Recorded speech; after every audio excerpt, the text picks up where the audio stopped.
ప్రభువు నామమునకు స్తోత్రం కలుగునుగాక. ఈ ఉదయకాలము మీకందరికీ వందనాలు తెలియజేస్తున్నాను. ఈ దినము మిమ్ములను బలపరచు దేవుని మాట.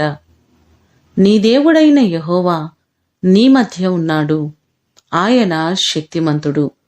జకర్యా గ్రంథము 3వ అధ్యాయము 17వ వచనం. మన దేవుడు మన మధ్య ఉన్నారు. ఆయన శక్తి కలిగిన కార్యములు చేసే దేవుడు. ఆయన శక్తికి పరిమితి, కొలత అనేటువంటిది ఏదియూ లేదు. హెబ్రీలకు రాసిన పత్రిక 7వ అధ్యాయము 25వ వచనాన్ని చూస్తే, వారిని సంపూర్ణముగా రక్షించుటకు శక్తిమంతుడయ్యున్నాడు అనే మాటలు మనకు కనబడుతున్నాయి. దేవుడు మన మధ్య ఉండి, మన పక్షముగా ఉండి అద్భుతాలు చేయడానికి ఆయన సిద్ధంగా ఉన్నారు. ఆయన సర్వశక్తిమంతుడు, సర్వమును చేయగలిగిన గొప్ప దేవుడు.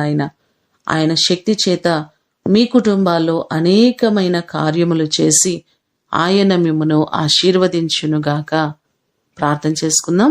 సకల ఆశీర్వాదములకు కారణభూతుడవైన మా ప్రేమ కలిగిన పరలోకపు తండ్రి, మీ పాదములకు వందనాలు, స్తోత్రాలు. మీరు మా మధ్య ఉండే దేవుడవు, మా పక్షముగా ఉండి కార్యాలు చేసే దేవుడవు, సర్వశక్తిమంతుడవు మీరే ప్రభువా. నీ కృపచేత మా ప్రియులెల్లరినీ మీరు జ్ఞాపకం చేసుకుని, దేవా, నీ శక్తి కలిగిన కార్యాలు ప్రతి కుటుంబములో మీరు జరిగించండి.